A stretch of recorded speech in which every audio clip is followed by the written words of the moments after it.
Today we're here to discuss the love economy. Now, the love economy guides how we choose our relationships, our romantic relationships. So basically, we place value on certain traits, and then when we meet someone, in a way, it's like an economic transaction where we place value on the traits of the person we meet, and we compare those traits or the value of those traits with our traits. And this goes for strengths and weaknesses. So we'll place value on certain things like looks, money, personality attributes, and we'll almost have a sort of scale. So when it comes to looks, you might place each of you on a scale. Are they as good looking as me? Are they better looking than me? But there's always a balance in the end. So for example, you might choose someone who's not as good looking as you are if they have certain traits that you value.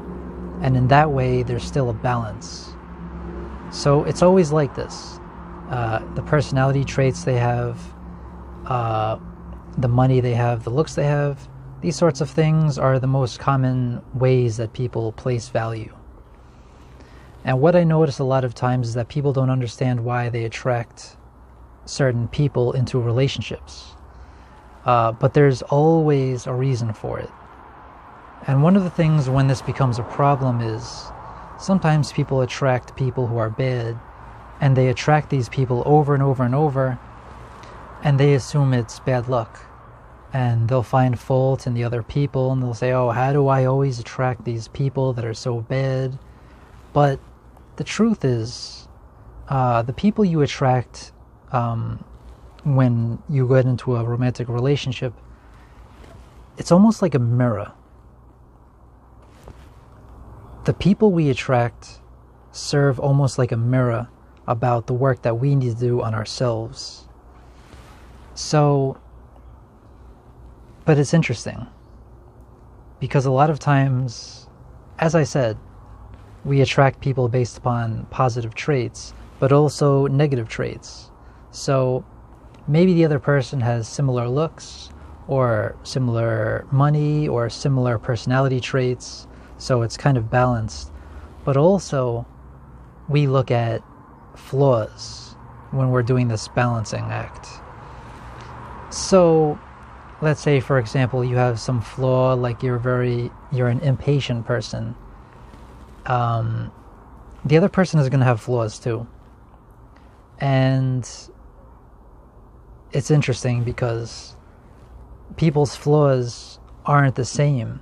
Like a lot of times one person will be, maybe they have an anger issue, the other person might have an anxiety issue, or one person might have an addictive personality, the other person is maybe very impatient.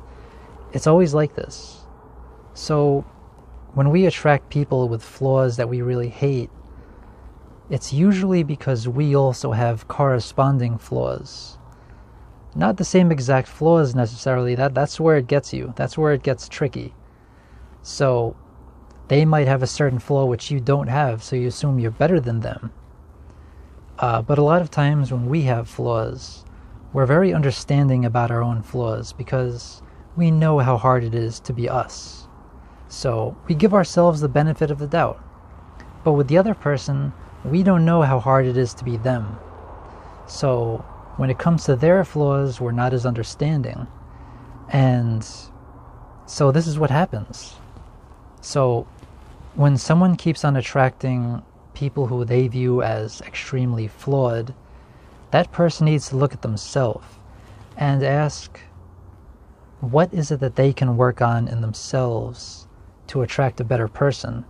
Because as I say, there is always this love economy at play. There's always this value balancing that goes on. So if you were attracted to someone and you chose them and you were with them for a significant amount of time, there was some kind of process where you decided that they were appropriate for you to be with. And you need to look at why that is, if you're having problems with that. if you're not having problems with attracting bad people, you can also use this from a positive angle. So all the traits that you have a value, and you can always increase your value. So for example, if there are, let's say you have flaws that you should work on but haven't worked on them yet, it would be good for you to work on them. Say for example, your career, you're not fulfilled and you know you could do better. It would be good to work on that, to try to achieve your dreams. If you have anxiety, it would be good to work on it. Or if you have depression, it would be good to work on it, because if you have a lot of personal issues that you've left unresolved, you're going to attract someone who also has unresolved issues, and that person might drive you crazy. And that serves as a mirror, and it shows you the work you need to do to get a better person next time. So each time you do work on yourself, you're raising your value, and you can demand a romantic partner who also has more value in your eyes. So this is a very motivational thing. This should be something that motivates you to always work on yourself to attract a better mate, because at the end of the day, you're going to be with this person potentially for life. And seeing as how that's the case, you really want to attract the best person possible. And, you want to feel proud to be with that person, but they should also be proud to be with you. So work to create the best self that you can, and you will attract someone who is trying to be the best self they can. But as I said, if you leave a lot of issues unresolved and you avoid working on certain things you know you should, you're likely going to attract someone who is in the same spot, and they may drive you crazy. And if you do that, you'll remember what I said. You'll remember that I said, like attracts like. And the person you're with is a mirror that gives you clues about things that you might need to work on. So, as you live your life, think about all the improvements you can make, and find motivation and inspiration in the fact that everything you add to yourself will help you to attract a better mate.